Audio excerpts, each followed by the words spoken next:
What's up, everyone? Welcome in. Body Movement. We're back again. We finished up with Dottie Pepper last week. Today we have Pratik Patel, former New York Giants, former University of Oregon, former Kansas State, strength conditioning, dietitian, sports performance nutrition. I'll let him rant on his resume more eloquently in a minute. But thanks for joining us, man. Appreciate me making the time.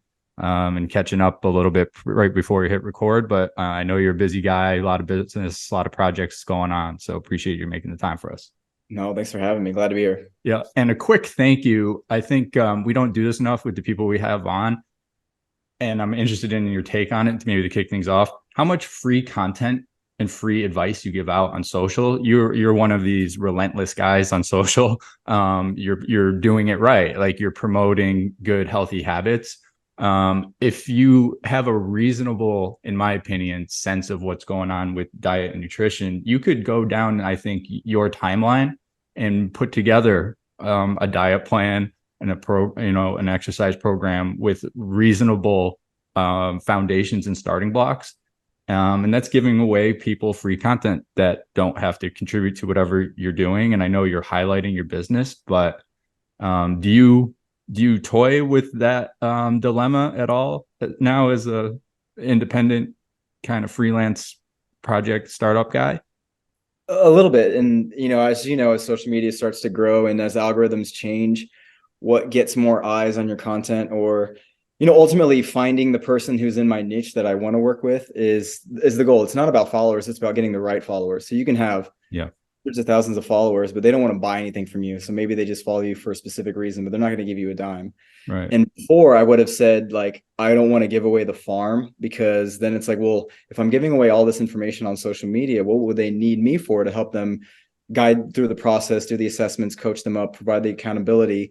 Yeah. But I've hired some coaching collective groups that are really good at what they do, because I don't know crap about business and that's not my forte. So it's always good to hire coaches to help you in areas that you don't know anything about. Yeah. And that's definitely one of them. Another one's, finances, learn how to, work the market, real estate, all that stuff.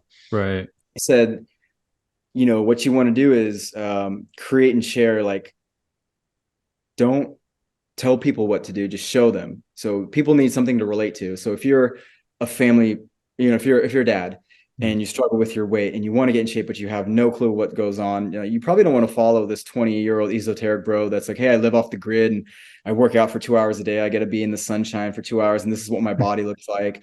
It's like, well, that's not realistic. Like, you want to work with somebody that's been there. Like, hey, I've got 2 kids at home. I got a newborn. I got a toddler. Yeah. I'm up 2 or 3 times a night doing the feeds. I got to get the kids ready in the morning. I got to figure out how to get all of my responsibilities done with my work, and then tend the house and all that stuff, while still finding time to physically and mentally take care of myself. But this is how I did it, and this is what I've gone through. So I think gaining some popularity on social media platforms, a year, 2, 3 years ago, has definitely changed with what resonates with people and what gets more eyes on your content. So I think a big piece of that now for me is sharing personal experiences, which I've kind of halted doing, just because I do have a newborn at home, and it's really tough to just sit in front of a screen for an hour and create pieces of content that, I want it to sound right and I want it to be factual and effective. So unfortunately, I have been regurgitating a lot of content, which isn't a bad thing, because even if you have a lot of followers, like, somebody might not see that post on at the right time of day. So they may even completely skip what you had posted. So maybe months down the line, I'll be like, hey, let me just post it again. And then the person who didn't see is like, oh, wow, I hadn't seen this before, but I'm glad he posted it again. So I see that a lot with accounts that I follow. I'm like, oh, I've seen them post that before, but I know why they're doing that. Yeah. They get new eyeballs. So I know. I'm highly appreciative of somebody who's just kind of fitness enthusiast, sports nutrition enthusiast. I've seen granular posts from you, like, here's how you calculate how many grams of protein are in this for your day. And if you're trying to get to this is exactly how you do it. It's like, oh, cool. So if somebody more advanced could take that and be like, all right, cool. I don't have to reach out to anyone. Like, I'm set. So, hopefully you get a lot of, DMs or whatever saying thank you for all this, but, it's like highly appreciative to guys like me, that are, casual observers of the fitness and sports world. So appreciate that. Yeah, and I it think does that. feel good getting messages from people that, you never really know how your content affects people, because you will have followers from afar that, they don't want to be very public or show their face on social media because they like certain pieces of content. They just want to go on and learn something. Yep. And then every now and then, I might get a DM to say, hey man, I've just been following the advice that you've been putting out and I've lost, X amount of weight, or I feel so much better, or these habits have gotten a lot better. And that feels really good. So, Yeah. and you never really know when you put out content, like, is it sticking? Am I just Right. doing this and spinning my wheels and wasting my time? Yep. You ultimately, I want to provide value and I want to help people. And the best way to do it, to help a lot of people, is to post on social media as opposed to working with people one-on-one or in the group It setting. just scales, right? Yeah, it just scales. And, so I'll say to your listeners, if there is an account that you really like and you're like, man, I enjoy reading everything that they put out, you don't have to agree with all of it, because, even there are going to be times I put tweets out and I'm like, I hate that. Like, I'll be really hard on myself. Like, I'm an idiot. I'm a biggest, POS. What's wrong with me? But You can say piece of shit here. yeah, We're piece of shit. yeah. Not on purpose, but it's just, Yeah. it's natural. Yeah. I find with the stuff that the content wise is like, it doesn't, and we talk about this all the time. There's so much information out. There's so much information out that, once you have, found your following and people who trust in you, whether it's social media or in there, people still need you physically. Like, it doesn't even, COVID, we were able to like develop a lot of telemedicine and do a lot through this, but there's nothing like human interaction together, or being on the phone together, and just like that follow-up text that I'm sure you send people of like, oh, how did it go? Like, that's the art of the coaching to me, not the content. All the content to treat yourself for anything is there, but the roadmap and the guiding by the side and all the pieces of of helping you, or I'm here with you, is something that social doesn't provide unless you have like those direct contacts. So I've definitely come along with the, give out as much information as possible, because people might not realize that, ACL world, that they're doing a crappy quad set. Like, that is a bad, like, so I'm going to show you it, but you still might not get it unless I really dig down and figure out what the heck is going on, kind of thing. So fun. Definitely great. So would love to get into I ripped through your background really fast, but thank you for that. Yeah, just again, we're trying to be efficient with time as a new father over here, and Allison can relate with her three niece and twin boys. So it's a whole different game that you two are playing that maybe envious of from afar, but also I'm like, oh, I got it pretty good right now. He's learned to send follow-up texts if I don't answer. So, I have an 8-year-old and twin 6-year-olds. So the follow-up text of like, did you see this message, or are you just ignoring me? Yeah. Or did you forget it was there? Because don't take it personal. Maybe that phone's just buried somewhere in the house. Yeah. I think I had to hit Pratik on email a couple of times before. He's like, oh yeah, thanks for the follow-up. So we like that. We appreciate that. Yeah, no doubt. No doubt. So listen, if you could just I gave your background. You've been at some major D1 schools. You were with the Giants. Kind of tie in your overarching philosophy today of like what you're providing between strength and conditioning and diet and nutrition. You're one of these guys that actually is in a weird hybrid where those things can be church and state in organizations and in the fitness world in general.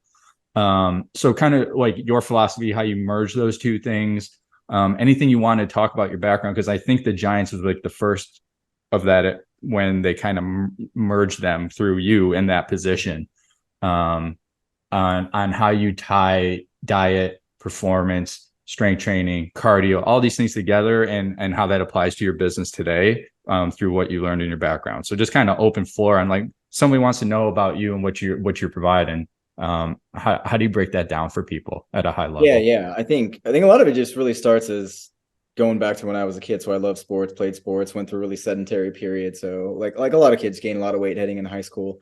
High school wasn't going very well, very shy, introverted, not very popular. So I think, just kind of one of those things intrinsically. It's like, look, if you're not happy with yourself, you're the only person to blame. So if you want to get out of it, you have to do something. So did everything wrong under the sun, reading all the Flex magazines, trying to learn about nutrition and training, wanting to look like an IFBB pro with my horrible genetics. So, the diet changed, but it wasn't great. But then exercise started to increase. And then I, took a weightlifting class my sophomore year and just kind of fell in love with training because I was seeing results. Like, there's a little bit of weight loss. I was actually getting a little bit stronger. Was able to get back into sport, and it wasn't sport that I loved. It was all about training and being able to improve how I felt with how I ate, just being around like-minded group of people that also were definitely into training, but they were much better at sports than I was. So played football, ran track, but again, very mediocre in terms of my skill and ability, just because I was so far behind the 8 ball. Yeah. And wanted to parlay that into what I could study at school. So I went to Kansas State, changed majors a couple times, but ended up fitting into the dietetics major. So went through the whole curriculum. I think my end goal, I wanted to be somebody who worked in a gym so I could be like a personal trainer, but also provide nutrition assessments and recommendations and meal plans or whatever. I thought that was going to be the coolest thing in the world. Yeah. And, lo and behold, when you start learning more about the ins and outs of the human performance world and sports nutrition, and you recognize like, there are people in roles that are working with athletes, working at performance training centers, working with teams. And I'm like, I didn't know this actually existed. So I was like, hey, this starts blending things that I love, which is sports, which is human physical performance and nutrition. So, sought out some internship opportunities to kind of learn. And some people are like, look, if you can't get a job outright because the field was so new then with hiring people and giving them and providing jobs, it's like maybe you can get your foot in the door as a coach. So get yourself a background in exercise physiology. So I went to K-State again, got a master's in kinesiology, did a, exercise research intervention study, started doing small group coaching, started learning about a variety of different ways to resistance train, learned about CrossFit. And I was like, wow, coaching is really fun too. I can really have a positive impact there in the moment, but then also tie in the nutritional recommendations, because at that time I was credentialed as a dietitian. And being able to see that and having experienced it myself, but being able to coach and implement it really resonated the fact that a lot of things that we talk about in human performance and the improvement of health are intercorrelated. Like they overlap so much. So, as we're going through curriculum, if you're only in a single like specialty, you think that that's the greatest thing in the world. It's life or death. If you follow everything, you'll be perfect. If you don't, then you're not going to get results. But as we know in the real world, regardless if you're working with a high level athlete or not, nutrition might not be the thing that's holding them back. It could be poor sleep. It could be stress management. It could be, predispositions genetically. It could be environmental factors. So every step that I was able to work, going from K-State, working the men's basketball team, to Michigan State, to Oregon, and ultimately to the Giants, I was starting to learn a lot more about just not only the body physiologically, how to coach, how to implement these things, but also how everything is very much a holistic connection. And as you already mentioned, when we're working with teams or colleges, you just have the specialties and they become very siloed. So that's why now you're trying to get more people into this modern day human performance department, high performance model, because everybody recognizes that you have to have communication. If you have people that aren't just knowledgeable in one area, but have multiple backgrounds, then they can be very effective with tying in things that might be missing, problems that are arising, why there's a lack of communication, why some intervention isn't working, because everyone's so fixated on, this is what I know, this is what I do, it's got to work. But in the real world, when we apply it, it's not always like that. So I was fortunate enough to, to hear through the grapevine that the Giants were looking to hire somebody that had a background in both specialties, and I think at that time, having worked at a pretty progressive place like Oregon, that I didn't want to just take the proverbial next step just to get put in a role where it's like, well, you're the nutrition person and we're going to tell you what to do. Like, this is your role and you can't get out of it. And it's like, well, I've already seen a very progressive model in Oregon where we were very much integrated with sports science and performance. Like, we were constantly talking, we were doing strategic assessments. And, for a while there, if you're a football fan, once Chip Kelly got in there, they had a really good decade of 10 wins, almost 10 plus years in a row. And at that time, the only other team that was really winning at that level was Bama. Right. Oregon didn't win any national championships. I was a part of the 2015 team That went lost with to Ohio State, Mariota. Yeah. but it was, it's awesome to get a chance to see that and go there. Yeah.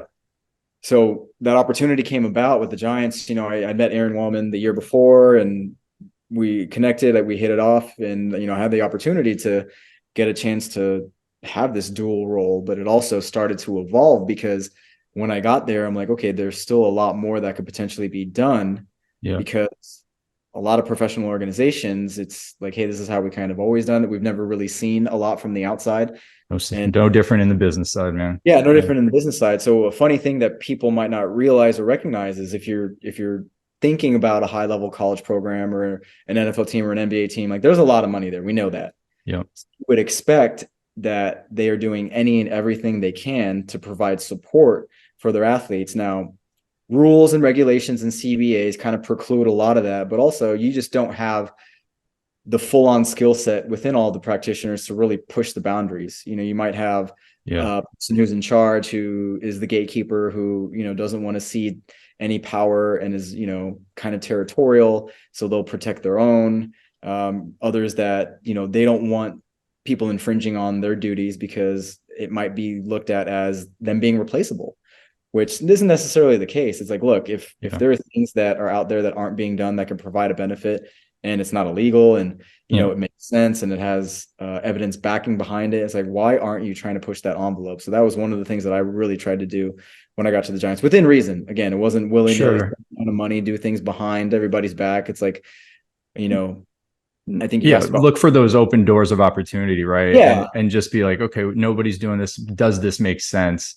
It definitely feels like it's the same on the business side in pro sports, where people will have they're not even territorial. I think they just have a fixed mindset from doing things some sort of way. So when somebody asks something, they're like, that can't work because we are performing, we are doing well. At that level, tweaking to the highest level, like those little changes make a difference. So I think it's probably getting that buy-in. But it sounds like the Giants were open to that, making a hire like you to come in and look at those two things together. Yeah, I think it really was a unique opportunity because, unfortunately, there's always a double-edged sword if you're the first person to kind of integrate something new. One is you don't necessarily have to worry about implementation from somebody else, so you're the person who gets to start it. Right. But places might be hesitant to really allow you to do exactly what you can and want to do without showing proof and evidence of that. So that first year, it's like, okay, I know football really well, but I don't know football at the NFL level because it's completely different. Yeah. So there's a lot of similarities, but again, it's a business even more so than anything else. So understanding how that works and knowing that I'm dealing with athletes that are, because we had a pretty old team in 2017, my first year. So these guys are as old, if not, there were two players older than me on the team, which I've never, experienced before. It's like, oh man, it's going to be difficult to try to tell somebody what to do when seasoned veterans made a lot of money, independent of me. But a lot of the players were definitely very receptive, which was great. So I had a lot of autonomy to try to mold, those two roles together while still being able to fulfill what was required of me and trying to see if there's any additional things I could bring to the table that added value. And you asked me my question on, like, go ahead. What do you think I think you hit a point that sticks with me all the time, is that, everybody thinks like at higher level things, like higher level D1 schools or higher level like NFL or professional sports, that the healthcare is great, like all the time, like watching something, and like somebody goes down with another injury, and, my honey will be like, how is this possible? I'm like, because they're not implementing, like, at any level, this best practices are evolving, and all the things we learn is not being implemented. Like Oregon is amazing. Like I talked to one of their athletic trainers, one of their PTs last week about a potential client coming back to my area. And, just the ability to have that conversation of them finding a practitioner, reaching out to me. Are we on the same page? Do we, I saw that you're involved with this. They researched me. I saw this, I saw that. Like, that's what we want for this person. These are the metrics. Here's all the data. This is everything we got. Versus I have a conversation with the athletic director of a local college, and they're like, we have so many ACL tears. What do we do? I'm like, well, who's in charge of prevention, like, or training, or not even prevention is not even the word anymore, but who's involved with this process? Like they're obviously looking at their turf and all that. And I'm like, okay, but who's training? Like, you have stop blaming the turf, right? Stop it. Like, who's training? Like, what does your trainer say? Oh, it's not their responsibility. What do your athletic trainers say? Because when I went to athletic training school, prevention, again, I know that's not the term these days, but that was a discussion. That was part of our responsibility, was trying to reduce risk of things per knowledge.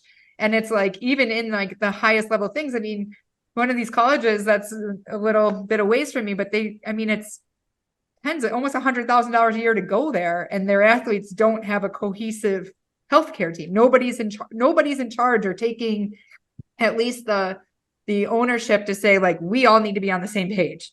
Come on, let's get in a room. And even though you're the strength trainer and you're the athletic trainer and you're in charge of equipment, and like, what is our common theme that we're going to help our athletes with?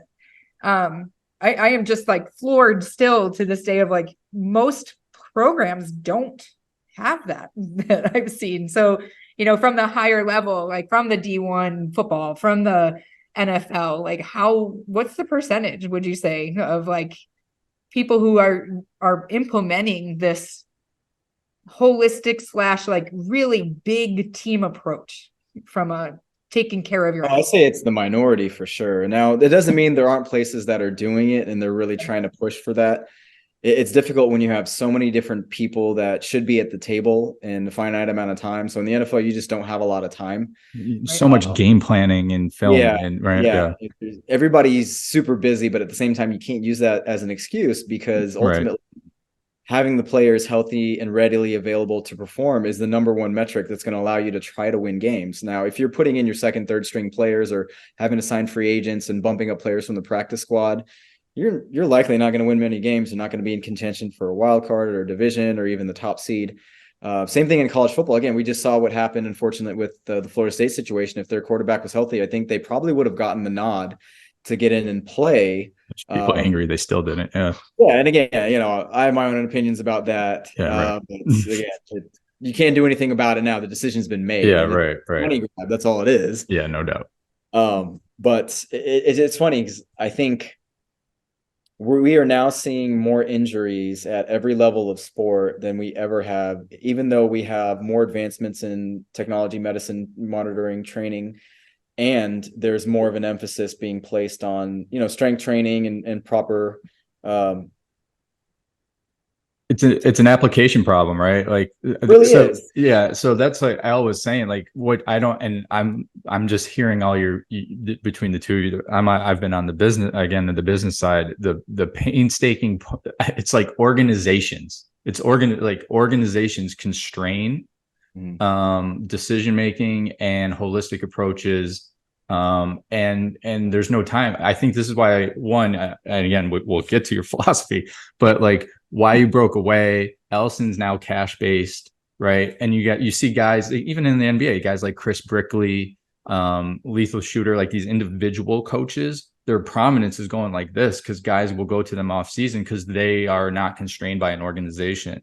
And they can work one-on-one developmentally with these guys. And then even the doctors outside that do surgeries that aren't part of a team doctor, that, like they have more prominence because they don't have to abide by these constraints. So some of that too, I think. So I had a little sidebar conversation with Fred Duncan. And he was like, we were talking about like the Achilles tears, and he's like, it's a players' league though. So even though so I'm going to just kind of devil's advocate the organization, because even if an organization puts together what might be the best, from my understanding, the players still can opt to go do their own thing. Right. And so if you have somebody you grew up with, like as your trainer, that's ultrasounding and heating you, you might never load your tendon. Like you might, so it's, I don't know. I would be interested to hear your thoughts on that too. Because it's like, yes, the organization, like time and all of this and all these things, but then also the players have the ability to just go and Yeah. not show up, or But like, I don't know. yeah, and Al, there's all these Somewhere. things you're doing in cash base where you're collaborating with a dietitian that we had on. You're collaborating with a strength training personal trainer coach, even though you're PT, right? So like you're building your own little network by not having to constrain an organization. So I guess let's just use that as an example. Like let's do your philosophy and overarching in your holistic approach, what you're teaching people and what your business about, and how that didn't fit into the organizations. Yeah, so ultimately, like everything that I had learned at each one of those spots kind of added another layer of knowledge and experience from a different viewpoint. So, undergrad was all nutrition based, but again, all of it is very the textbook stuff. So we kind of know that the textbook stuff isn't always going to work with everybody because everybody's so inherently different. And it's very tunnel vision, very focused, and it's not limited to nutrition. It's how they teach exercise physiology. It's how they teach medicine. I have family members that are all over the medicine scope, tons of Dr. Patels, and I'm not one of them, unfortunately, to the chagrin of my parents. Yeah. What's this exercise shit, right? Yeah, my sister's a DPT. We have pharmacists, we've got neurologists, we've got cardiologists, we've got radiologists, got GPs, got everybody in ortho. So you're the family jock. Yeah, that's pretty much what it is, even though I'm not athletic. Right. Well, not good at sports. I am athletic. Yeah. So again, just being exposed to all these different things and recognizing that what I had learned wasn't good enough. So really taking it upon myself for a lot of self-education because fortunately, I didn't necessarily have a mentor who was like, hey, I'm going to kind of guide you, find your weak spots and tell you exactly what to do. It was a lot more of just trial and error and getting thrown into situations, recognizing like, oh, I don't know shit. Yeah. And if I want to be good and effective, like I better get on my shit and recognize the things that I don't know, whether it's from a knowledge material standpoint, implementation standpoint, or, a social interaction standpoint, understanding communication, knowing the clientele, the population group that I'm working with and how it changes from sport to sport, male to female, age groups, whatever it is. And ultimately, again, what I kind of was able to do when I got to the Giants, and a lot of that was just getting a chance to work with Aaron Wallman really close because he's a brilliant dude, like super smart. And, again, not being mentored by him, but just recognizing like, okay, I want to get my knowledge in certain areas up to his level. And I also want to help him get his knowledge areas to a certain level based on what I know. It was diving really deep and ultimately coming up with this, hey, I look at things from the inside out, outside in. So you have external factors that can improve health and performance, and you have internal factors.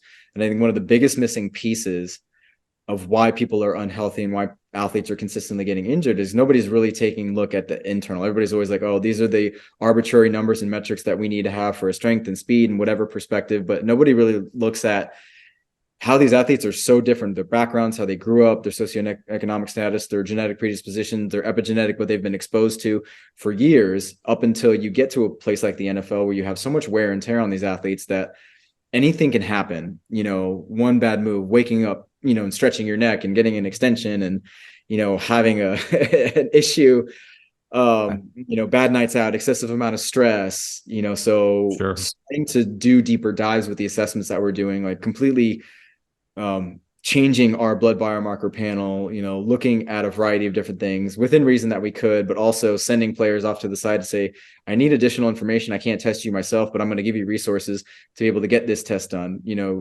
You presented to me with elevated A1Cs in your 9% body fat, which blows my mind. Like we have to look at, how much stress are you undergoing? Do I need to put a CGM on you? Do you have predisposition, like people that consistently present with soft tissue injuries, even though like, hey, I'm doing everything the trainers are telling me, I'm plenty strong, my weight is good, my body fat is low. Like, why is this continually happening? So I was like, okay, maybe we need to look at, your gene variants. Are you presenting with ones that are just obviously going to preclude you to be more susceptible for having these types of risks? And then looking at your daily habits, are they supporting helping you become a little bit more robust, or are they legitimately just pushing you down the path of not if but when something's going to happen? And a lot of this is actually starting at a much younger age where kids' habits are just exponentially worse. It just compound. They're compounding it. They're constantly on their phone. They're playing multiple sports. They're not eating. They're eating worse, even though the emphasis on nutrition is so much better with what we know versus when, 20 plus years ago when I was in high school, nobody knew anything about nutrition or sports nutrition. No, Probably did no. have some people, but for the most part, you didn't have resources. You kind of had to just figure it out. But That's now right. a lot of that is exacerbating itself in modern day man, regardless of age, is exposed to more stressors and more negative things that are affecting health that we are unaware of. So as time goes on, Examples? eroding, like excessive blue light exposure, lack of movement, poor nutrition, like nutrient deficiencies. The impacts of stress you brought up, right? The impact of like stress. the CGMs, like you can see, like, okay, you're eating well, you're doing all that, but all of a sudden you see your glucose spike. Yeah. And it was because of a stressful scenario, not because of, not because you of get carbs. Yeah. Right. CGMs for our listener base out. Continuous glucose monitor. Mm-hmm.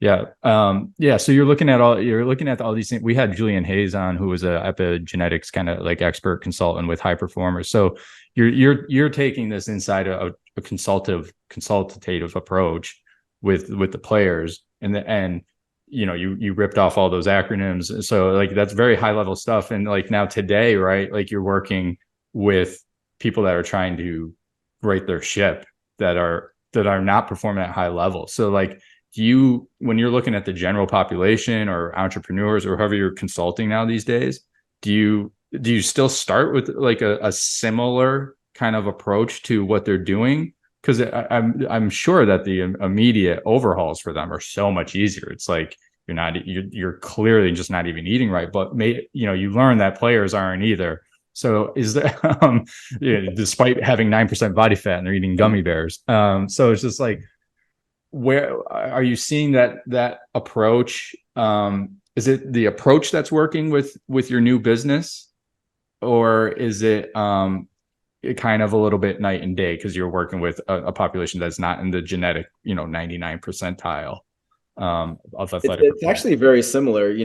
Obviously athletes are unique because they have these physical qualities and skills that the majority of us don't, because that's why they go pro in their sport, but they're still human. Like they still are exposed to the same things we are. In the NFL, you've got guys that are parents, their sons, their brothers, they're really close with their family members. They go home and they want to decompress the same way. They've got vices, they like to drink, they like to go out, they like to be social, they like positive attention, just like any of us would. Right. So transitioning out, it was more so just making sure that I had my ducks in a row with, again, the principles that create the methods. So understanding that, look, the way to get healthy is pretty cut and dry. It's not that difficult, but the way we would implement it's going to be different based on the situation. So now I don't have people that are training year round, and having a significant amount of physical stress because they're playing on Sunday or Monday or Thursday. Yeah. It's, now you have a father or a CEO or exec who's like, hey, I'm fundraising, I'm traveling, 3 weekends out of the month. I'm constantly, living out of a suitcase in a new hotel, every other day. I don't know how to eat. I don't know how to work out. I think these things are important, but I'm feeling really ragged and run down. I just don't know what to do. I just need somebody to kind of just be like, hey, let me look at the whole picture for you and kind of just tell you what to do. Cause you don't have time to figure it out on your own. Yeah. The same way these players won't have any time to figure it out on their own. They need somebody to tell them, and that's what they're used to for a really long time. Right. Yeah. They need somebody to shake them a little bit. Right. Just like, and stand up to them. Cause they don't get that a lot probably in their social circles. So got a lot of yes men and women and people. Yeah, no doubt. So where do you see the biggest, compare and contrast where you see the biggest gains when you're going to assess a player, or you're going to assess kind of Joe and Jane, general population guy? Where are you starting? Are you starting with diet? Are you starting with sleep? Like, where you don't know anything about, they're coming in kind of blank slate. Yeah. Where's it like, all right, I got to start here and start whittling down to find something that's going to work for this client. Yeah. So I think it depends on what it is exactly that they're looking for. So obviously the offer and how I'm coaching and getting that out there is kind of evolved, but ultimately what somebody is paying for is for me to try to fix something for them. So depending on what it is that they're trying to fix. So most people are like, hey, I'm a dad, I'm an exec, I'm whatever. I don't feel really good. I want to get stronger, but I want to get healthier. I don't care about 6-pack abs and, that's not the most important thing. I don't need to be the strongest person in the room. It's just I need to be more energetic for the people I'm in charge of, who I'm responsible for, and to continue to grow in my business, because that whole grind hustle culture, cool. It's what you kind of have to do to start out, because you might not know any better, but that's not sustainable long term. We know that humans aren't robots. You're going to burn out if you don't take care of yourself. So I like to do a really thorough assessment. So ultimately, the way I look at health is this large umbrella where, obviously nutrition is a big part of that. Exercise and movement, sleep, stress adaptability and management, environment. And then a big piece of that is going to be like mindset, and then crafting the appropriate habits. So when I send somebody a form for them to fill it out, because I want to know as much as I can about their situation, because we can talk for a quick call, a discovery call, just to kind of learn what somebody's situation is, what they're hoping to achieve. And you can learn a little bit, but you can't learn as much as you would want to. So the more I can put myself in somebody's shoes, the more I can realize, okay, I know exactly what it is they're going through, what they're struggling with, and what they need the most amount of help with first and foremost. So it's not to fix 10 different things all at once. It's like, hey, what are the biggest 1 or 2 things that we want to address within this first month, these first 2 months, and then get them to where, information that gets provided to them is, it's new, it becomes familiar, it's routine, and then it becomes unconscious, to when then they can layer on something else. So each one of these areas has an assessment, because again, it's not just throwing darts at a dartboard and hoping something sticks. It's like, look, I want to speak to you specifically, like your physiology, what's going on with you. So that's why, obviously external calculating macros and all that micros is great, but you can really speak to what somebody needs once you learn a little bit more about them. So doing, very similar assessments that we were doing with the players, but trying to make it as comprehensive as possible. So that comes down, like a lot of what we like PT wise, it's very similar. It's like, what is the lowest hanging fruit? And okay, so you have a newborn at home. I would love to tell you to sleep 8 hours a night, but that's not going to be the one for us right now. Right. So like, we know, and it's like, so I find like, and you might, I'm sure do too, is that a lot of people fail because they try to throw everything at it. Like at once they try to start the physical activity. They try to stop drinking so much. They try to start nutrition, and they start everything at once. And it's like, that's just not fair. Like, don't do that to yourself. Pick those 1 or 2 things that are most meaningful and make sense right now. Like if you are, again, it's so simple right now because you're a new dad. Like when for the last 6 years until probably the last 2 years, it was a disaster sleeping in my house. I had 3 kids under 2, 3 kids under 3, 3 kids under 4. Like, I'll like vouch to that as a visitor. Disaster. So for you to, if a practitioner will be like, well, you got to sleep more to me, I would just tell them to fuck off, because okay, like then you come and be my nanny for the night, because you're my night nurse. Right? Like, exactly. Like it's like that is not the one to pick for me. So I think, to like a kind of a point we were talking earlier, like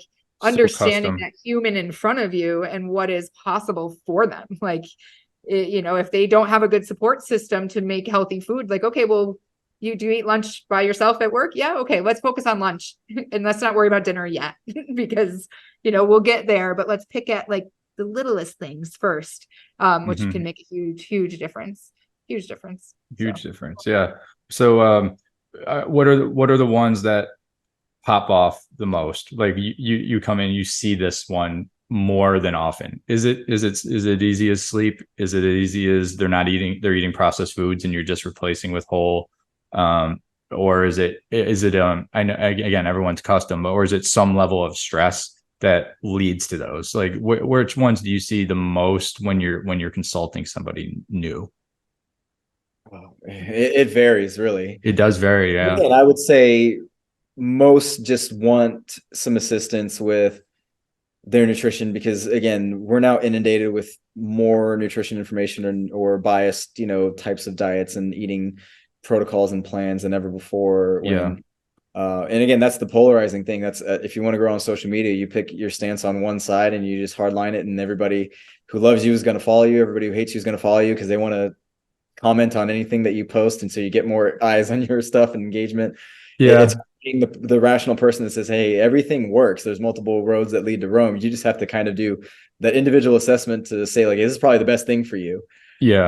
Everything potentially works. So I would say more often than not, it's people just not knowing how to exercise, and then just really not eating based on what it is that they need physiologically, genetically, but also to help support their goals. Yeah, how those two things tie together are just like, even if you're eating healthy, if you recreationally play hoops, if you're a runner, if boxing has become a new thing, which obviously I've been a part of actually. So it's like, depending on your hobbies, the diet might be slightly tweaked. Do you look at those things in unison, or do you tackle kind of one at a time with them, and focus on either area? No, I'll look at all in unison, because I'll have people that more often than not, when I'm working with somebody, there's going to be an exercise recommendation. There's going to be nutrition to complement that, because ultimately everybody's eating every single day. So that's one thing to hopefully identify what is it that they're doing, Yep. what works best with their schedule, not try to mess it up too much, but then kind of just give more guidance to help them support that. So just tell them like, okay, hey, your frequency is good. I just need you to change up what you're eating, and make it as simple as possible. Do you take care of the meals yourself? Do you have a spouse? Right. A meal delivery service? Do you have a chef? If it happens to be somebody who's got plenty of money, yep. Are you ordering in? Obviously I don't want to tell you to do something that doesn't fit within your lifestyle budget or your preferences, but then ultimately just give them the easy button. Because I always ask people, like, how do you like being coached? Do you want me to tell you exactly what to do, or do you want me to arm you with the tools, provide that education for you, and give you the autonomy? That's very helpful. Yeah. And coach you to that, because everybody's different. A lot of people are just like, I'm so busy. Just if you tell me what to do, I will follow it. Yep. Yep. Great. Obviously I'm going to tell you what to do. It's in the best interest for you. That obviously makes sense, and explain it in a way that makes it easy for you to achieve it. Now with the exercise component, some people, they're already exercising. Some people are exercising too much. I think sometimes it's tough to reel them back in, where it's like, you're lifting 4 or 5 days a week, but you're also doing 5 a.m. sessions 5 days a week. I'm like, you're burnout right now. Like, this is why you feel exhausted in the afternoon. I'm sure once we get our cortisol results back, your daily diurnal rhythm is going to be skewed. This is why you're becoming insulin resistant. Yep. I was just going to ask, do you use CGM for that a lot too? To because I have a couple of clients that with pains, and obviously working through that, they've gone that route, and that the use of the CGM makes them realize how much of a cardio junkie they are and what that is doing to them, which is, without weight. Like, there are 2 people right now that I'm thinking of that, they're like, they're getting into the strength training world, peeling back some layers. But with the CGM, we're able to realize like how hard, like with them pushing, high intensity every day, like how that was impacting them, which was wild, I mean, there are certain people that can handle it, but if you're somebody who's trying to get in shape, you're overweight or obese, you already have metabolic issues. Like, if you just start slamming CrossFit workouts consistently, or high intensity workouts, like, your cortisol is just going to be skyrocketing through the roof, because you haven't built up the capacity to handle it. I'm always open to using a CGM, but I'll kind of use that as the last. Usually I'll try to start with in-depth blood work. So I'll look at the standard glucose metrics, fasting, A1C, C-peptide, insulin. If that plus a first AM time point cortisol, something is out of whack, and I'm like, okay, quick at-home cortisol test. We're going to do 3 or 4 points throughout the day, and just so I can see what's going on. Independent of blood glucose spikes. I actually just posted on social media about, like, look, you don't need a CGM if you do these things, which have been tried and true to help blunt blood glucose response to certain things, mainly food intake. Because I've used a CGM myself, but again, I don't exhibit with metabolic syndrome. I used one back in 2020, so when Levels was first like really coming out, they sent me 2 kits because I would use it on athletes too, just because like they're different. Like, if they're different than a client. Clients are going to be more compliant. An athlete, it's like showing them their own data can be very empowering. So this is what I like to do a lot with different tests, because they've heard left, right, front, and center from everybody that they've come across. Hey, you need to sleep more. You need to stop drinking. You need to eat this way. You need to take care of yourself. You need to do X, Y, and Z. But if you get a chance to show them numbers, because they love numbers, they love competing, they love gamifying things. The way you frame it and position it to them really can be impactful. So that's what I started to do quite a bit with the Giants players on the team. And again, it was a great opportunity to work with them. We sucked. That's just the unfortunate circumstance. They went through 2 GMs and 3 head coaches during my tenure there. But the funny thing is, and this is like if I ever post something or if I ever do some consulting with the team or whatever, I'm legitimate and they want my resume, like this is all I'm going to put. I'm going to put games lost due to injury for the Giants going back to like 2009, before that, Yeah. upwards until the past couple of years. And then that stretch when Aaron and I were there, they had the least number of games lost due to injury in the history of that franchise. And 2018 lost the least, they missed the least that they had probably ever had, like 50 some odd games. What Looking up. Yeah, on your resume, what do you attribute as what you actually got implemented that seemed to work across the board, that had the highest impact? I think obviously the strength training and the preparation for them to get ready for practices and games was huge. So Aaron took care of all that. For me, it was all of the nutrition, all of the individualization of the recovery, all of the supplementation, using those biomarker tests to understand, like, just really let the players know, like, if you think you're healthy, you're not, because you might have a variety of different things that are not within normal limits or some systems that are out of whack. Yeah. It doesn't mean you can't perform. It just means that your ability to sustain your probability of something happening increases because your body is just going through way too much. It's not going to be able to fix itself or handle all of the different stresses that you are going to be exposed to. So I think really, like, it was constantly day in, day out, like, do X, Y, and Z for all these players, when they get in the door, before practice, during practice, after practice, doing all the follow-ups, because you have, before the cuts started happening, before the new CBA went in and they increased the number of players, like, look, we have a 53-man roster. We have, 7 on the inactives. You have 10 on the practice squad, and then you have a handful of injured guys. So that roster in the offseason is about 90, which some people don't realize it's that high. It's big. When the season starts, it's about 70 and change. So I have to try to take care of by myself, because I didn't have an intern or anybody else like that helping me on that side of stuff. 70 plus guys on a day-to-day basis, and prioritize who needs what, who is healthy, what does the roster potentially look like, who's getting snaps, what do the workloads look like from practice, what are they doing in the weight room, and just working like a madman. So the Giants had the least amount of games lost to injury, and Pratik over here just burned the hell out. So that's why I always say 2018 was probably my best year ever working, just with how I felt comfortable with implementing the things that we were doing, right? How well the team was receiving it, the buy-in that we got from them. Was that your last year with the team? No. My last year of the team was 2020, right after training camp. Okay, so that was like kind of in the middle after you had a little chance to implement the things and had like the system humming a little bit. Mm-hmm.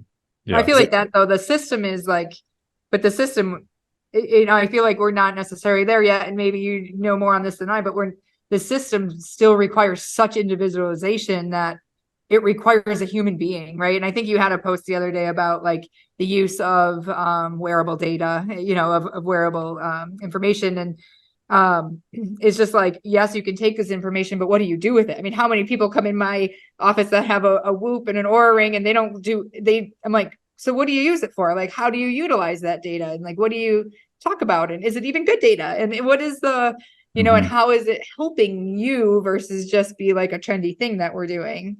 Right? Because taking that data that you're taking from all of these areas and then implementing it with that individual based on their day-to-day workload, based on their stress from home, based on the fact that they have 4 kids and everybody came to visit this past weekend. And like, I mean, the individualization behind that, I just don't feel like will ever be systematized. Like you still have to, like, unless, I don't know, maybe it will be someday, but to understand like how to take all of those points.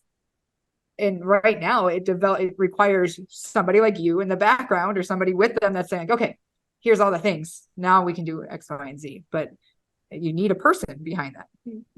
That's such a great concept that you mentioned, that teams love tracking metrics and gathering data, but a lot of them just don't know what to do with that data. They just sit on piles and piles of data. And I'm like, it's okay to track certain things. And I think that's one of the good things that we did, was there were things that we wanted to look at from a physical perspective, from a health perspective.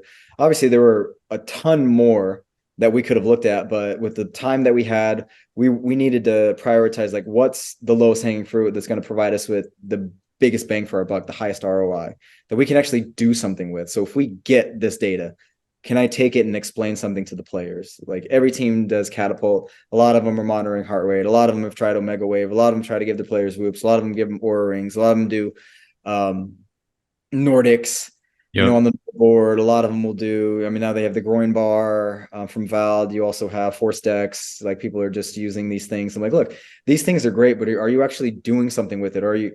And can you communicate that to the players? Because a lot of times the players complain that all these tests are being done, but nobody tells them anything. Yeah. So they're left in the dark. So it's not just for the performance team and the medical staff to just sit around and make sense of it. Like you have to include the players in it too. Otherwise, they don't have to do these tests. It's a player-driven league, as you said. Like they aren't required to. Like the only thing that you can actually force them to do is weigh in once a week.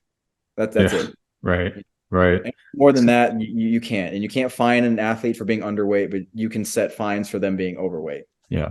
The Gen Pop, I mean, a lot of people love these wearables and like love quoting their HRV and their steps and stuff, but like don't know what to do with, like, yeah, everyone's wearing this stuff, but like implementing it. So do you find, I know you did a little review on them the other a couple of weeks ago or something like that. Do you find one more helpful than not for the Gen Pop when you're trying to have them start out and track that is relatively reliable, that can help them get on the right pace and know how to interpret simple data to make the changes that you're recommending to them?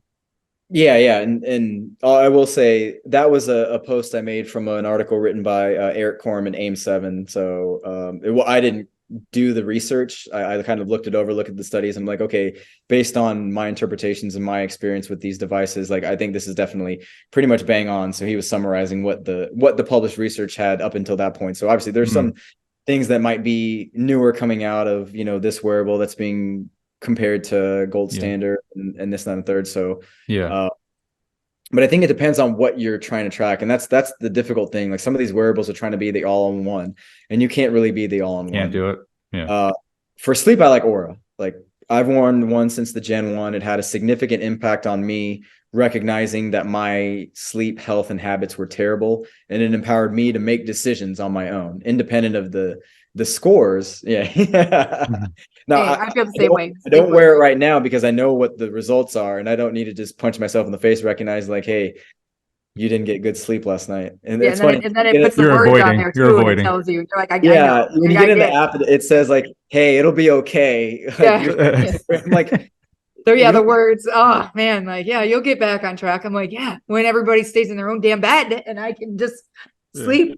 Yes, I know. Yeah, I know. Some nights without it is nice, actually. Yeah. So when I when I question a new client or a potential client and they're going through the assessment, I always it's very open and it's like, hey, do you use a wearable to track? Is there a reason why? Which one do you use? Are you comfortable with the data, or do you need somebody to walk you through it? Because again, I think wearables are great. Obviously, as we continue to advance as humans in civilization, the more we can learn about ourselves that we didn't know before, especially, like I said, we're inundated with more stressors than ever before, that we kind of have to bring data up to people for people to realize, like, yeah, you sleep like crap. You shouldn't have that nightcap. Your HRV is tanking when you do X, Y, and Z. You're constantly getting sick. You don't take care of yourself. Yeah. But I always ask them, like, are you interested in learning more? And I can kind of just walk you through it. If it's sleep, then I always recommend the Aura. If they want to learn about, heart rate response to exercise, I'm like, yeah, we can get a Polar, we can get a Morpheus strap. You can also measure HRV using those, which is obviously going to be the most accurate on the market versus using one from the wrist, which we know, using pulse as a measure isn't great. Right. And more of the endurance athletes are very much into the Garmin's more than anything else. They're like, how accurate is this? How accurate? How come you review this one? I'm like, I forgot to put it. It was created in my drafts. I forgot to copy that section. They love their Garmin's. Yeah. They love their Garmin's. For endurance athletes, what are they getting out of that? That is it tells them their program, and it's their program and GPS, distance travel, heart rate zones. I mean, for the price, it's a one-stop shop, which is pretty good. Right. I mean, I have a guy who uses the data all the time, and he's awesome. Like, I mean, late 60s and he's like, very high end fitness for where he is. And, like he's very good with his data and uses it and thinks about it. And we crunch it and we talk about it with his training. But we know where we've landed right now is either for the heart rate, things aren't lining up. And so I'm like, well, you either need to wear a strap or you need to go get your VO2 max like truly tested. Yeah, there you There go. it is. Right. Yeah. So we need one of those two things, because if we don't, like right now, this isn't accurate for you. His zone, like he can't get into like a zone 1. I'm like, okay, well you can, and it's not lining up with you. So I think he's gonna go both. He has a strap and he might go get a true VO2 max test. So he understands like, Sure. okay, this is my gold standard of where I am. This is a little off, or maybe I can, put my actual metrics in and help. It's funny because when he does the VO2 max test, he's going to wear a heart rate strap. Right. Right. So I think, yeah. So he's like planning to go down and get one. And so I'm like, why don't you just like, he has the strap. I'm like, why don't you just wear that to see, because it communicates with the Garmin, and then that data will be better when you have the strap going. Like, but it's fun. But some people love the data and they do utilize it, and then wear it, I just think it's so important to be curious, inquisitive, and informed by the data, not just driven. Because there are going to be times when you wake up, you feel great, like mentally, physically, you feel great. You look at the data and it says, oh, hey, not too good today. Like, why would you not push yourself when mentally you feel like you can really achieve some things? And on the flip side, there have been days I wake up, like recovery scores are through the roof. I'm like, man, I do not have it today. Yeah. Like, you know what it's like when you wake up like that? You're just like, Yeah. I'm just gonna It's the walk, first day you put a 90 up and you're like, yeah, you're like, this is what? what 90 feels like. I don't ever want to feel like it's 90. Buddy. So I think those are the biggest missing pieces for the wearables. I don't know. I think Aura's been doing a little bit. I know Whoop came out with their AI. Their AI recommendations I've heard are terrible. Which can be kind of dangerous too. If you really don't have anybody who can kind of reel you in and make sense of it, to just be very methodical about what you should be doing based on that data. So I have clients that, again, they have preferences, and it's not for me to tell them not to use something that they really like and enjoy and have spent the money on. Yeah. It's more so like, hey, let me look it over and make sense of it. But then more often than not, it's to ask questions. Like, if things don't go the direction we want, it's like, okay, can you take me through this particular day? Like, what did you do?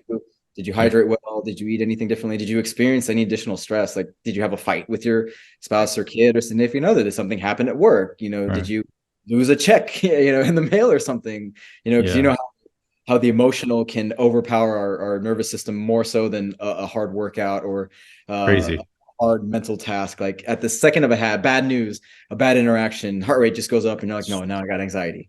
You're right. Yeah, Aura's been doing especially today. Aura's been doing, like, they're trying to do some good work too in the women's health space, right? With like, I think that's awesome. It's really neat, from a tracking side, and like to have some conversation on that about training, and like, like Stacey Sims does a lot with like training, like, and based on where you are in your menstrual cycle.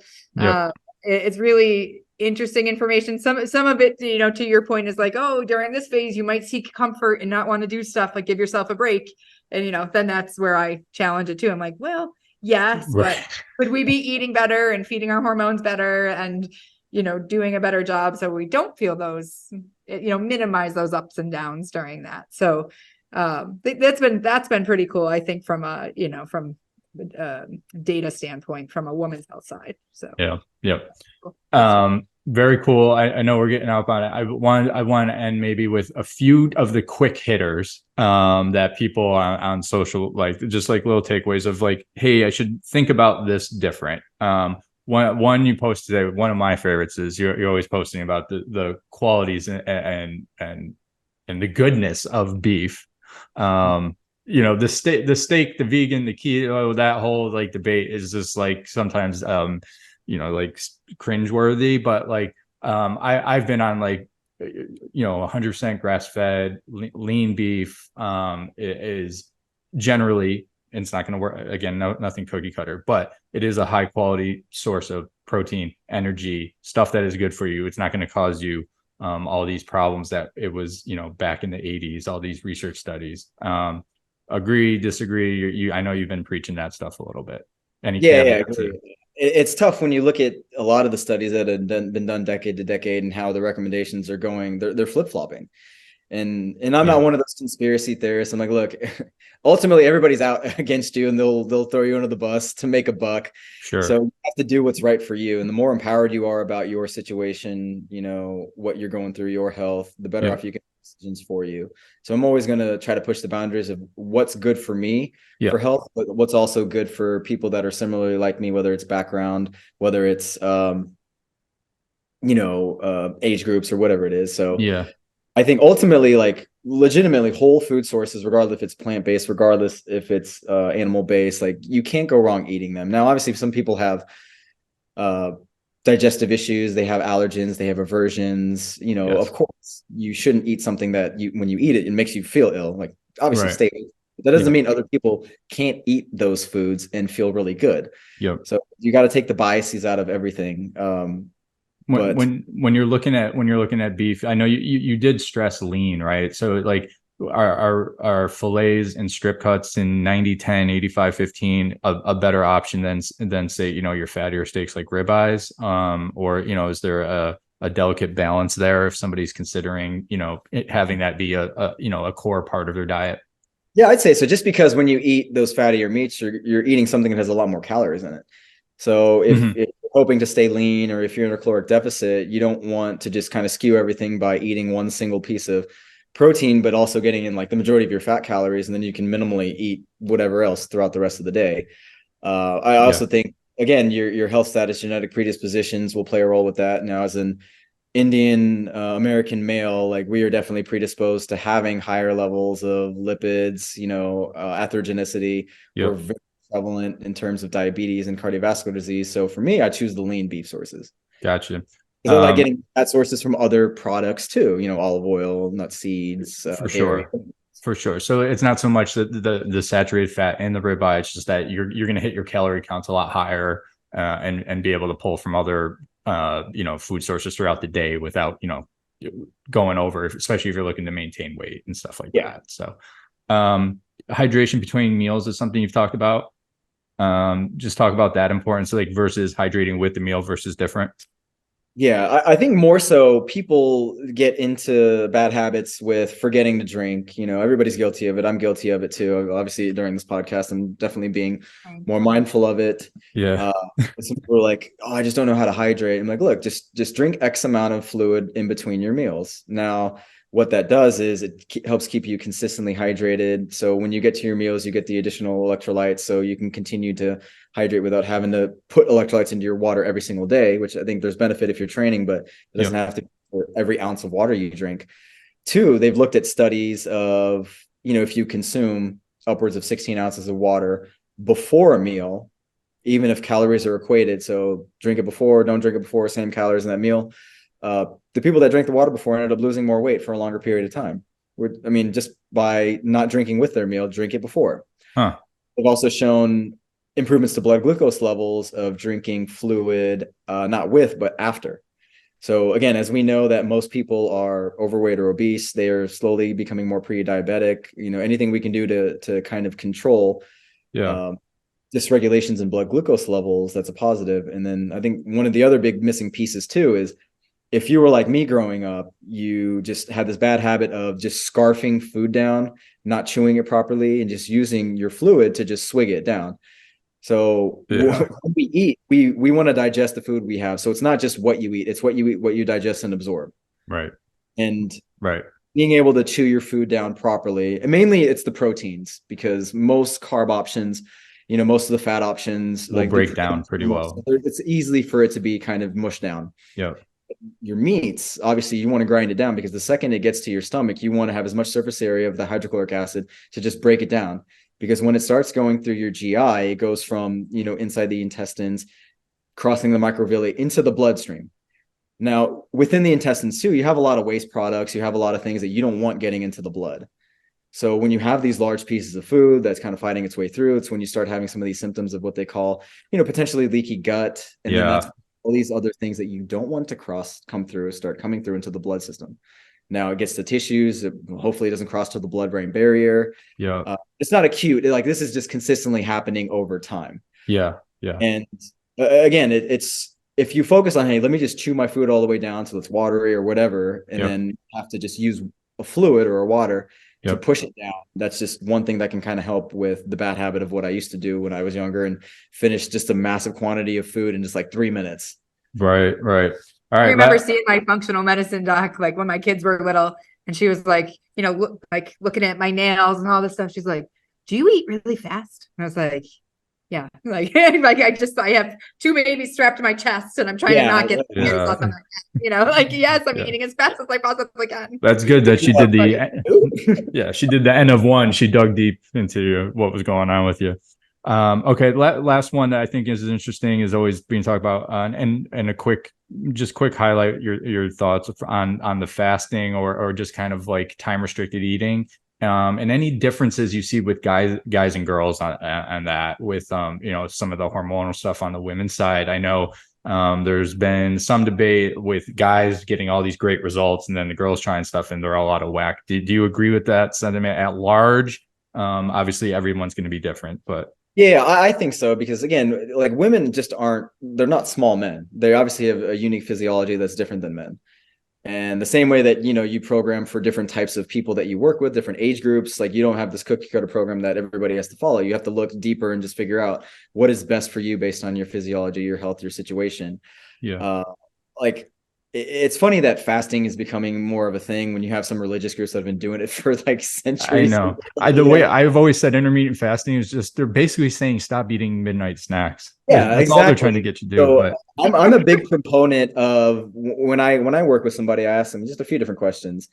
It's, what's most important to you? Do you just want to lose body fat? Like independent of, you don't care how much muscle mass you have, or you don't care about your strength. Like your main thing is like, I got to lose this weight no matter what. And I think intermittent fasting or following some type of fasting protocol can provide a good amount of benefit, because most people's default actions and programs and habits are bad. What they've been doing for so long has led them to the place they are today. So you have to do something that's not completely drastic, but there has to be some kind of focus given. A guardrail. Like, oh, hey, just eat this way. It's ad libitum, as long as you stay in a caloric deficit. It's like most people can't stay in a caloric deficit because they can't control when they're eating, what they're eating. But if you give them hardline parameters to follow, and some people are like, yeah, I can follow this. Like, hey, my first feeding is at this time. My last feeding is at this time. I don't eat after that time period. Yeah. There are a lot of practitioners that don't agree with that, but ultimately, because of the way the health status is, the majority of Americans in this country, that will have some immediate results. Parameters is going to set them up for success and allow them to stay in that caloric deficit a lot more. Yeah. Now, intermittent fasting is kind of like time restricted feeding. Right. So again, you have this large umbrella of time restricted feeding, and there's a variety of different ways to execute it. Some of the studies show, like, look, if you have the early feeding window, which kind of supports, eating when the sun's up, stop feeding when the sun goes down, because the thought is, if you can get outside underneath the sun has so many powerful benefits with improving blood glucose levels, helping with increased nitric oxide production, improving cortisol. But most people, they're not able to eat outside under the sun. Yeah. But if you have a lot to do during the day and you don't have a lot to do during the night, like following a feeding pattern earlier that skews early in the day could be beneficial. So whether it's, 6 a.m. to 6 p.m. or 10 a.m. to 6 p.m., whatever it is, you just have to figure it out. And I work a lot with my clients about this, just asking them like, okay, you have to script out your day. Like, what is it you're doing? What are you currently doing training wise? When are you eating? And I kind of look at it knowing what their goals are. It's like, okay, now I'm going to give them parameters. Like, I can't tell somebody who has a lot of work to do in the morning, say, hey, who works out, 6 a.m., like, hey, your first meal must be at 12. I'm like, you're going to be a mess by the time you eat something. Right. That's not realistic and that's not right. So I'm like, okay, let me just shift this window. And they say like, oh, I eat dinner with the family at 6. I'm like, oh, perfect. I'm going to give you 10 to 6. Yeah. And I don't follow that. Yeah. And I'll tell you exactly what to eat with. Yeah. Do you find people that are like that are eating relatively healthy, but maybe are kind of sporadic in that eating? Does that tweaking that help? Like, if I've historically been like a late eater, like 8-9 o'clock, just New York City living and stuff like that. You probably know about it working with the Giants, but even if you're eating healthy and decent, can that still have, if you're eating too close to bedtime, still have some negative effects on overall performance and or health? Or is that maybe just an optimization tweak you would make with somebody that's, got it down pretty good? It depends. That's when I would ask somebody about, overall their sleep quality, their energy levels when they wake up, what are their energy levels in the afternoon. If they don't seem to have an issue with it, then I would just more so look at that last feeding to see what the composition is. Like obviously high protein, higher fiber is going to be ideal. Not taking in just a bunch of crap food, not drinking alcohol, or just, things with a high amount of carbohydrate that late, just because look, the body's going to have to digest it. And we know based on circadian rhythms to circadian health, like food just doesn't finish and get into your system after 10, 15 minutes. Like it's a few hour process. Yeah. Body temperature is elevated. You're in a little bit of a sympathetic state.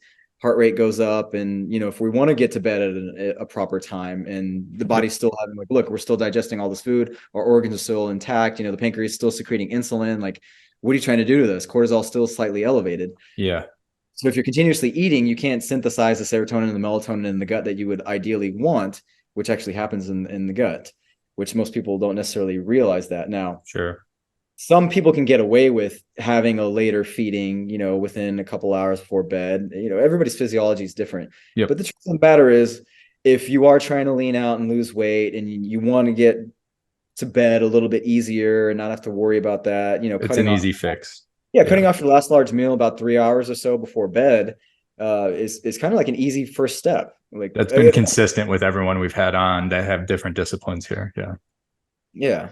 I do that. Like, look, as a family, we eat around 6 p.m. And before my son, I would try to get in bed before 10 and wake up at 6. Obviously, it's different now, but from a physiological perspective, still getting stronger, still seeing gains, not super hungry, still eating whatever I need to in the, my normal window is 6 a.m., 6 p.m.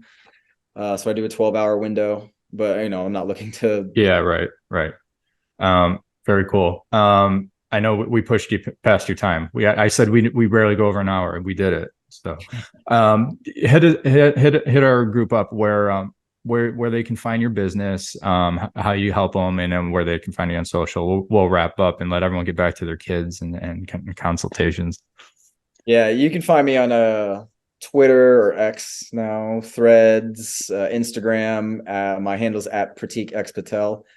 I think my LinkedIn's the same. So it's definitely the easiest way to get a hold of me.